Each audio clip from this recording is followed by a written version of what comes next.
ગુજરાતમાં 3 દિવસ માવઠું ભૂકા બોલાવશે. હવામાન નિષ્ણાંત પરેશ ગોસ્વામીની મોટી આગાહી. સૌરાષ્ટ્ર, કચ્છ અને ઉત્તર ગુજરાત માટે 3 દિવસ ભારે છે. તોફાની પવન અને કડાકા ભડાકા સાથે કરા પડવાની આગાહી છે. કેટલાક વિસ્તારમાં 4 ઇંચથી પણ વધુ વરસાદ થવાની આગાહી છે.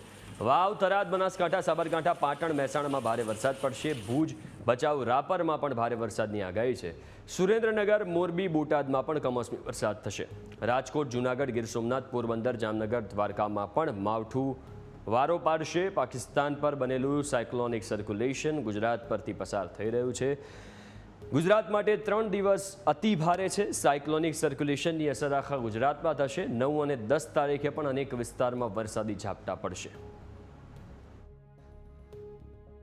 પાકિસ્તાન ઉપર જે સાયક્લોનિક સર્ક્યુલેશન બની રહ્યું હતું એ સાયક્લોનિક સર્ક્યુલેશન અત્યારે મજબૂત થઈ અને ગુજરાત ઉપર આવી ચૂક્યું છે. આજથી લઈને 3 દિવસ સુધી રાજ્યના અનેક વિસ્તારોની અંદર ભારે માવઠું થાય તેવી શક્યતાઓ છે, જેમાંથી રાજ્યના અનેક વિસ્તારોની અંદર 2 થી લઈ અને 4 ઇંચ સુધીના વરસાદો પડશે. અમુક વિસ્તાર એવા પણ હશે કે ત્યાં અતિ થંડરસ્ટોર્મ એક્ટિવિટી થાય, જ્યાં અતિ ગાજવીજનું પ્રમાણ જોવા મળે, ત્યાં 4 ઇંચ કરતા પણ વરસાદ વધારે પડી શકે છે. સૌરાષ્ટ્ર, કચ્છ અને ઉત્તર ગુજરાતની અંદર હજુ પણ આજથી 3 દિવસ સુધી ભારે વરસાદ પડે તેવી શક્યતાઓ છે, જેમાં ઉત્તર ગુજરાતના વાવ, થરાદ, બનાસકાંઠા, સાબરકાંઠા, પાટણ અને મહેસાણા જિલ્લો, એ સાથે કચ્છના જે ગાંધીધામ, ભુજ, ભચાઉ અને રાપર તાલુકાની અંદર આની તીવ્રતા વધારે જોવા મળશે, જેમાં સુરેન્દ્રનગર, મોરબી, બોટાદ, રાજકોટ, જૂનાગઢ, ગીર સોમનાથ, પોરબંદર, દેવભૂમિ, દ્વારકા અને જામનગર જેવા વિસ્તારોની અંદર આની તીવ્રતા વધારે જોવા મળશે. ત્યાં ગાજવીજ અને પવનનું પ્રમાણ છે થોડુંક વધારે જોવા મળશે.